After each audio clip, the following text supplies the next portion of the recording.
ನಮಸ್ತೆ ಎಲ್ರಿಗೂ ಹವ್ಯಕ ಪಾಕಶಾಲೆಗೆ ಸ್ವಾಗತ. ಇವತ್ತು ಬೆಳೆದಿರುವಂತಹ ಹಲಸಿನಕಾಯಲ್ಲಿ ಒಂದು ಪಲ್ಯ ಮತ್ತು ಕಾಯಿ ರಸನ ಹೇಗೆ ಮಾಡೋದು ಅಂತ ತೋರಿಸ್ಕೊಡ್ತಾ ಇದ್ದೀನಿ. ಹವ್ಯಕರ ಶೈಲಿಯಲ್ಲಿ ಇದನ್ನು ಹೇಗೆ ಮಾಡೋದು ಅಂತ ಇವತ್ತಿನ ವಿಡಿಯೋದಲ್ಲಿ ನೋಡ್ಕೊಂಡು ಬರೋಣ. ಊಟದೊಟ್ಟಿಗಂತೂ ತುಂಬಾ ರುಚಿಯಾಗಿರುತ್ತೆ ಇವೆರಡು ಕೂಡ. ಮೊದಲಿಗೆ ಇಲ್ಲಿ ಪಲ್ಯನ ಹೇಗೆ ಮಾಡೋದು ಅಂತ ನೋಡ್ಕೊಂಡು ಬರೋಣ. ತುಂಬಾ ಬೆಳೆದಿರುವಂತಹ ಹಲಸಿನಕಾಯಿ ಆದ್ದರಿಂದ ಈ ಥರ ಈಳಿಗೆ ಮಣೆಯನ್ನೇ ತಗೊಂಡು ಇದನ್ನು ಪೀಸಸ್ ಆಗಿ ಕಟ್ ಮಾಡ್ಕೊಳ್ಬೇಕಾಗತ್ತೆ. ತುಂಬ ದೊಡ್ಡದಾಗಿರುವಂತಹ ಹಲಸಿನಕಾಯಿ ಆಗಿತ್ತಿದು. ಇನ್ನು ಹಲಸಿನಕಾಯಲ್ಲಿ ಮೇಣ ಎಲ್ಲ ಇದೆ ಅಂತಾದರೆ ಒಂದು ಸ್ವಲ್ಪ ಕೈಗೆ ಎಣ್ಣೆನ ಕೂಡ ಸವರ್ಕೊಂಡು ಪೀಸಾಗಿ ಕಟ್ ಮಾಡ್ಕೊಳ್ಬೋದು. ಇಲ್ಲಿ ಮೇಲಿನ ದಂಡಿನ ಭಾಗ ಎಲ್ಲ ನಾನು ಚೆನ್ನಾಗಿ ತೆಕ್ಕೊಳ್ತಾ ಇದ್ದೀನಿ. ಹಾಗೆಯೇ ಅದರ ಜೊತೆಗೆ ನಾವೀಗ ಅದರಲ್ಲಿ ಬೇಳೆ ಕೂಡ ಚೆನ್ನಾಗಿ ಫಾರ್ಮ್ ಆಗಿರೋದ್ರಿಂದ ಅದನ್ನು ಕೂಡ ಹೊರಗಡೆ ತೆಗಿಬೇಕು. ಬರೀ ದಂಡು ಮತ್ತು ಬೇಳೆನ ಮಾತ್ರ ತೆಗೆದ್ರೆ ಸಾಕಾಗುತ್ತೆ. ಹೋಳುಗಳನ್ನು ಹಾಕ್ಕೊಳ್ಳೋದಕ್ಕೆ ನೀರನ್ನು ಕೂಡ ಇಟ್ಕೊಂಡಿದ್ದೀನಿ ಒಟ್ಟಿಗೆ. ಆದಷ್ಟು ಈ ಥರ ಹಲಸಿನಕಾಯನ್ನೆಲ್ಲ ಹೆಚ್ಕೊಳ್ಬೇಕಾದ್ರೆ ಈಳಿಗೆ ಮಣೆಯನ್ನೇ ಉಪಯೋಗಿಸಿದರೆ ತುಂಬಾ ಒಳ್ಳೆಯದು.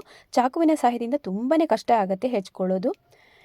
ಮೇಲೆ ದಂಡಿನ ಭಾಗ ಆಮೇಲೆ ಬೇಳೆಯನ್ನೆಲ್ಲ ತೆಗೆದಾದ ನಂತರ ನೋಡಿ ಈ ಥರ ಎಷ್ಟು ಸಣ್ಣಕ್ಕಾಗುತ್ತೋ ಅಷ್ಟು ಸಣ್ಣಕ್ಕೆ ಹೆಚ್ಕೊಂಡು ನೀರಲ್ಲಿ ಹಾಕ್ಕೊಳ್ಬೇಕಾಗುತ್ತೆ. ಹಲಸಿನಕಾಯಿ ಬೆಳೆದಿರೋದ್ರಿಂದ ನಾವು ಮುಳ್ಳಿನ ಭಾಗ ಮಾತ್ರ ಕೊನೆಯಲ್ಲಿ ನಾವು ಇದನ್ನು ಬಿಟ್ಟು ಬಾಕಿ ಎಲ್ಲನ ನಾವೀಗ ಪದಾರ್ಥಕ್ಕೆ ಹಾಕ್ಕೊಳ್ಬೇಕು. ತುಂಬಾ ರುಚಿಯಾಗಿರುತ್ತೆ. ನೀವು ನೋಡ್ತಾ ಇರ್ಬೋದು, ಈಗ ಲಾಸ್ಟ್ ಭಾಗನ ನಾನೀಗ ಸಣ್ಣಕ್ಕೆ ಹೆಚ್ಕೊಂಡು ನೀರಲ್ಲಿ ಅದನ್ನು ಕೂಡ ಹಾಕ್ಕೊಳ್ತಾ ಇದ್ದೀನಿ.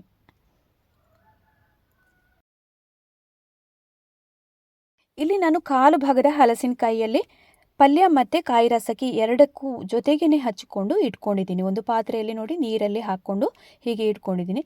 ಇನ್ನು ಈ ನೀರಿಂದ ನಾವು ಸಪ್ರೇಟ್ ಮಾಡಿ ಪಲ್ಯ ಮತ್ತು ಕಾಯಿ ರಸಕ್ಕೆ ಬೇರೆ ಬೇರೆಯಾಗಿ ತೆಗೆದಿಡ್ತೀನಿ ನಾನು. ಇಲ್ಲಿ ಮೊದಲಿಗೆ ನಾವು ಪಲ್ಯನ ಮಾಡ್ಕೊಳ್ಳೋಣ.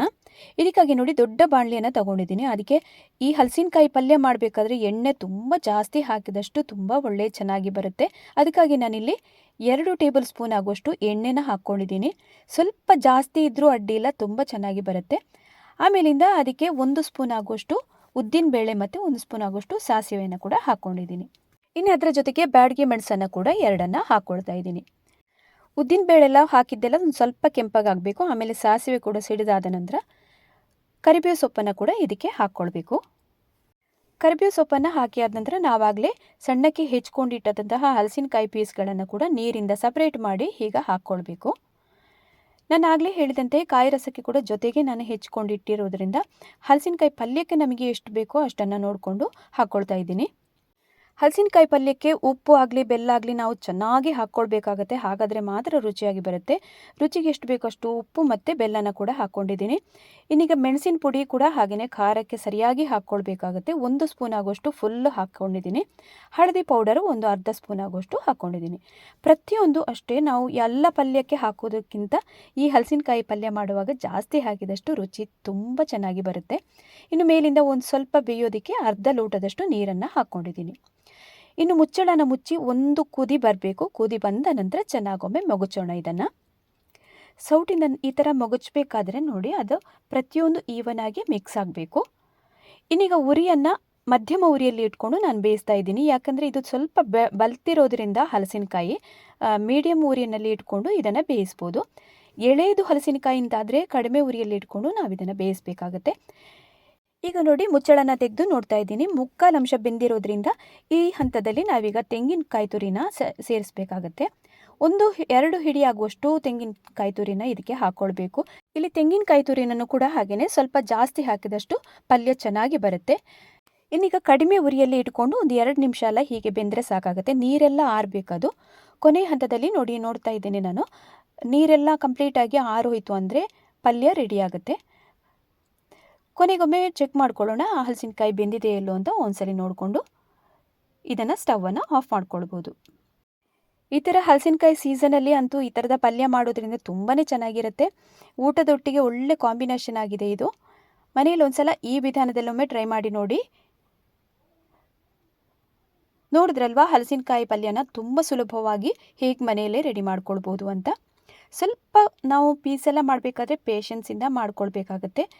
ಇದನ್ನು ಹಚ್ಕೊಳ್ಳೋದಂತೂ ತುಂಬ ಕಷ್ಟ ಇದು. ಇನ್ನು ಹಲಸಿನಕಾಯಿಂದ ಹಲವಾರು ರೀತಿಯಾದಂತಹ ರೆಸಿಪಿಗಳನ್ನು ಮಾಡ್ಬೋದು. ಪಲ್ಯ ಆಗಿರ್ಬೋದು, ಸಾಂಬಾರು ಆಗಿರ್ಬೋದು, ಗಸಿ, ಆಮೇಲಿಂದ ಎಣ್ಣೆಯಲ್ಲಿ ಕರಿಯುವಂಥದ್ದು ಪಕೋಡ ಥರ ಮಾಡಬಹುದು. ಅಥವಾ ಇದರ ಬೇಳೆಯಿಂದ ಕೂಡ ತುಂಬ ಚೆನ್ನಾಗಿ ಪಾಯಸ ಮಾಡ್ಬೋದು, ಸಾರು ಮಾಡ್ಬೋದು. ಇನ್ನು ಎಳೆ ಹಲಸಿನಕಾಯಿಂದ ಉಪ್ಪಿನಕಾಯಿ ಕೂಡ ಬಹಳ ಚೆನ್ನಾಗಿರುತ್ತೆ. ಇನ್ನೀಗ ನೆಕ್ಸ್ಟ್ ಇಲ್ಲಿ ನಾನು ರೆಸಿಪಿ ತೋರಿಸಿರುವಂಥದ್ದು ಕಾಯಿ ರಸನ ಹೇಗೆ ಮಾಡೋದು ಬೆಳ್ತಿರುವಂತಹ ಹಲಸಿನಕಾಯಿನ ಉಪಯೋಗಿಸ್ಕೊಂಡು ಅಂತ. ಈಗಾಗಲೇ ಪಲ್ಯಕ್ಕೆ ಹಾಕಿ ಬಾಕಿ ಉಳಿದಂತಹ ಪೀಸ್ಗಳನ್ನೆಲ್ಲ ನಾನೀಗ ಕಾಯಿ ರಸಕ್ಕೆ ಉಪಯೋಗಿಸ್ತಾ ಇದ್ದೀನಿ. ಇದಕ್ಕೆ ಕೂಡ ಹಾಗೆಯೇ ಸಣ್ಣಕ್ಕೆ ಹೆಚ್ಚಿಕೊಂಡು ಇಟ್ಟಿರಬೇಕು. ಈಗ ನಾನು ಒಂದು ಪಾತ್ರೆಗೆ ಹಾಕ್ತಾ ಇದ್ದೀನಿ. ಅದಕ್ಕೀಗ ಮುಳುಗುವಷ್ಟು ನೀರನ್ನು ಹಾಕ್ಕೊಂಡು ಬೇಯೋದಕ್ಕೆ ಇಡೋಣ. ಈ ಥರದ ಬಲ್ತಿರುವಂತಹ ಹಲಸಿನಕಾಯಿ ಅಂತಾದರೆ ಬಹಳ ಬೇಗನೆ ಬೇಯುತ್ತೆ. ಆಗಾಗ ಚೆಕ್ ಮಾಡ್ತಾ ಇರಬೇಕು. ತಳ ಎಲ್ಲ ಸೀದು ಹೋಗದೇ ಇರೋ ಥರ ನೋಡ್ಕೊಳ್ಬೇಕಾಗುತ್ತೆ. ಇದಕ್ಕೆ ನೋಡಿ ಒಂದು ಕುದಿ ಬಂದ ನಂತರ ಈಗ ನಾನು ಉಪ್ಪನ್ನು ಹಾಕ್ಕೊಳ್ತಾ ಇದ್ದೀನಿ. ಇನ್ನೀಗ ರುಚಿಗೆ ನಿಮಗೆ ಬೆಲ್ಲ ಕೂಡ ಹಾಕ್ಕೊಳ್ಬೋದು. ಬೇಕೆಂದರೆ ಹಾಕಿ, ಇಲ್ಲ ಅಂದಾದರೆ ಸ್ಕಿಪ್ ಮಾಡ್ಕೊಳ್ಬೋದು. ಅದರ ಜೊತೆಗೆ ಒಂದು ಸ್ವಲ್ಪ ಹಳದಿ ಪೌಡ್ರನ್ನು ಕೂಡ ಹಾಕ್ಕೊಳ್ತಾ ಇದ್ದೀನಿ. ಇದನ್ನು ಒಮ್ಮೆ ಚೆನ್ನಾಗಿ ಮಿಕ್ಸ್ ಮಾಡಿಕೊಂಡು ತಟ್ಟೆನ ಮುಚ್ಚಿ ಬೇಯೋದಕ್ಕೆ ಬಿಡೋಣ. ಒಂದು 5 ನಿಮಿಷದಲ್ಲೆಲ್ಲ ಇದು ಬೆಂದೋಗುತ್ತೆ. ಯಾಕಂದರೆ ಬಲ್ತಿರುವಂತಹ ಹಲಸಿನಕಾಯಿ ಎಲ್ಲ, ಅದಕ್ಕೋಸ್ಕರ. ಇನ್ನು ಮಧ್ಯಮ ಉರಿಯಲ್ಲಿ ಇಟ್ಕೊಂಡು ಇದನ್ನು ಬೇಯಿಸೋಣ. ಇನ್ನು ತೆಂಗಿನಕಾಯಿ ಜೊತೆಗೆ ಇದಕ್ಕೆ ರುಬ್ಕೊಳ್ಳೋದಕ್ಕೆ ಮಸಾಲೆನೆಲ್ಲ ರೆಡಿ ಮಾಡ್ಕೊಳ್ಳೋಣ. ಇಲ್ಲಿ ನಾನು 2 ಸ್ಪೂನ್ ಆಗುವಷ್ಟು ತೆಂಗಿನೆಣ್ಣೆನ ತಗೊಂಡು ಅದಕ್ಕೆ 1 ಸ್ಪೂನ್ ಆಗುವಷ್ಟು ಉದ್ದಿನಬೇಳೆನ ಹಾಕ್ಕೊಳ್ತಾ ಇದ್ದೀನಿ. ಆಮೇಲಿಂದ ನಿಮಗೆ ಖಾರಕ್ಕೆ ಎಷ್ಟು ಬೇಕೋ ಅಷ್ಟು ಬ್ಯಾಡಗಿ ಮೆಣಸನ್ನು ಕೂಡ ಹಾಕ್ಕೊಳ್ಬೇಕು. ನಾನಿಲ್ಲಿ 3 ಆಗುವಷ್ಟು ಹಾಕ್ಕೊಂಡಿದ್ದೀನಿ. ಕಡಿಮೆ ಉರಿಯಲ್ಲಿ ಇಟ್ಕೊಂಡು ಇದು ಉದ್ದಿನಬೇಳೆಲ್ಲ ಕೆಂಪಗಾಗುವವರೆಗೆ ಹುರ್ಕೊಳ್ಬೇಕು. ಮೆಣಸು ಕೂಡ ಹಾಗೆಯೇ ಕಲರ್ ಚೇಂಜ್ ಆಗಿ ಇದು ಸ್ವಲ್ಪ ಘಮ ಬರೋವರೆಗೆ ಹುರ್ಕೊಳ್ಬೇಕಾಗತ್ತೆ. ಸರಿಯಾಗಿ ಕೆಂಪಗಾಯಿತು ಅನ್ನೋವಾಗ ಸ್ಟವನ್ನು ಆಫ್ ಮಾಡಿಕೊಂಡು ಇದನ್ನು ಸ್ವಲ್ಪ ತಣ್ಣಗಾಗೋದಕ್ಕೆ ಬಿಡೋಣ. ಇನ್ನೀಗ ಒಂದು ಮಿಕ್ಸಿ ಜಾರನ್ನು ತಗೊಂಡು ಅದಕ್ಕೆ 2 ಹಿಡಿ ಆಗುವಷ್ಟು ತೆಂಗಿನಕಾಯಿ ತುರಿನ ಹಾಕ್ತಾ ಇದ್ದೀನಿ. ಇನ್ನು ಇದಕ್ಕೆ ಸ್ವಲ್ಪ ಹುಣಸೆ ಹಣ್ಣನ್ನು ಹಾಕ್ಕೊಳ್ಬೇಕಾಗತ್ತೆ. ಆಮೇಲೆ ನಾವಾಗಲೇ ಹುರಿದಿಟ್ಟಂತಹ ಉದ್ದಿನಬೇಳೆ ಮತ್ತು ಮೆಣಸನ್ನು, ಮಸಾಲೆಗಳನ್ನು ಹಾಕ್ಕೊಳ್ಬೇಕು. ಇದಕ್ಕೆ ಮಸಾಲೆಯನ್ನೆಲ್ಲ ಹಾಕಿ ಆದ ನಂತರ ಸ್ವಲ್ಪ ನೀರನ್ನು ಕೂಡ ಹಾಕ್ಕೊಂಡು ನುಣ್ಣಗೆ ರುಬ್ಬಿಕೊಂಡು ತರ್ತೇನೆ. ಈಗ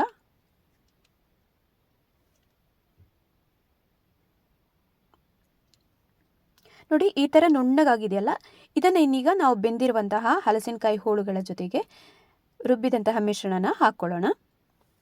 ಇನ್ನು ನೀರು ನೀವು ನೋಡಿಕೊಂಡು ಹಾಕ್ಕೊಳ್ಬೋದು. ಇದಕ್ಕೆ ತುಂಬ ನೀರಿನ ಅವಶ್ಯಕತೆ ಇಲ್ಲ, ಸ್ವಲ್ಪ ಗಟ್ಟಿಗಿದ್ದಷ್ಟು ಒಳ್ಳೆಯದು. ನೋಡಿ, ಹೋಳುಗಳು ಕೂಡ ಹಾಗೆಯೇ ಚೆನ್ನಾಗಿ ಬೆಂದಿದೆ. ಈಗ ಈ ಹಂತದಲ್ಲಿ ನಾವೀಗ ರುಬ್ಕೊಂಡಿಟ್ಟಂತಹ ಮಿಶ್ರಣನ ಕೂಡ ಹಾಕ್ಕೊಳ್ಳೋಣ.